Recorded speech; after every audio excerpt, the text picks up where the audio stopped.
My name is Mark Finney, and I'm a research forester with the Rocky Mountain Research Station here at the Missoula Fire Sciences Laboratory. Now, I know that you've recently had a 60 Minutes profile, and as well as the CBS Evening News with Scott Pilley, and that's where I believe the Osgood Files segment came from. So, if you wouldn't mind just relating the things that you spoke about during that visit, obviously of national import. Well, yeah, the interest around the country in wildfires is renewed every year when we have them here out west. And we do research here at the Missoula Fire Lab on all aspects of wildland fire. And my particular research areas include fundamentals of fire behavior, and that means explaining the physics of how wildfires spread and behave. And we do a lot of laboratory experiments, and we do some field experiments to confirm the kinds of things we see in the laboratory. Now, I understand that one of the points that you made was that firefighting agencies are so anxious to put out a fire that sometimes they don't let it do its full work. Is that a brief description? Well, the reality here of many of the forest ecosystems in the western United States is that they're fire dependent. So that means that the vegetation and the ecology depends on various kinds of fires, and the vegetation is adapted to it. And really, it's unprecedented not to have fire as part of those ecosystems. And when settlers arrived here in the West in the mid-1800s, they found forest ecosystems that had developed for millennia with various kinds of fire regimes, that is, the kinds of fire intensities and frequencies that allowed the vegetation to survive and look the way it does. And without fire of those characteristics, what we end up doing is saving up all of the fuel every year. We save it up, it's stored in the forest, and then that's potential energy that's released all at once under very extreme conditions when suppression efforts invariably fail. So what fire exclusion and fire suppression is doing is actually creating fires that are of unprecedented character in many of our western forests and are actually very destructive. They're not maintaining of those ecosystems.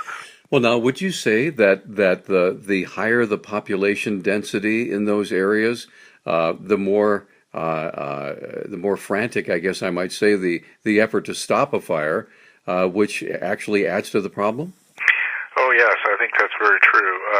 Certainly with higher numbers of people living in the urban interface, the effort, as you call it, frantic, to stop fires once they occur is very real, and probably the only thing you can do at that point. The issue is that the only way to really prevent destruction by wildfire is to put your own kind of fire back in there. And so fires are not just of one kind. We have fires that are of high intensity and kill everything in the forest, or we have fires that can be put in there under some conditions, mild weather conditions and fuel moisture conditions, and following the kinds of prudent forest management, which are actually very beneficial and are not dangerous and prevent future wildfires. So the only certainty that we really have about wildfires is that we will have fire. Our only choice is what kind of fire and when to have it. That's the choice, and people need to realize that there is no fire-free future. So if we continue to ignore the fire problem during the off season, when wildfire danger is low, then we will have extreme fires and continue to have them, and they'll get worse. So do you believe that the Forest Service will be able to take your advice, the scientific advice of the experts, and be able to make these smaller fires happen, even though they might face some opposition from the folks who live around those areas? Well, this information that I'm conveying to you now is actually very old information. It's been around for much of the past century. There's been a great deal of research done by previous generations that have formed a very solid basis for this kind of work. Now, the controversy comes in that people don't understand it In general, the public is skeptical of a lot of fire on the landscape, but the fact is it's very well founded scientifically, and so I think there are a lot of challenges to truly living with fire, but the alternative is to live with the worst kind of fire. Sure. It sounds to me like we need a big dose of public education.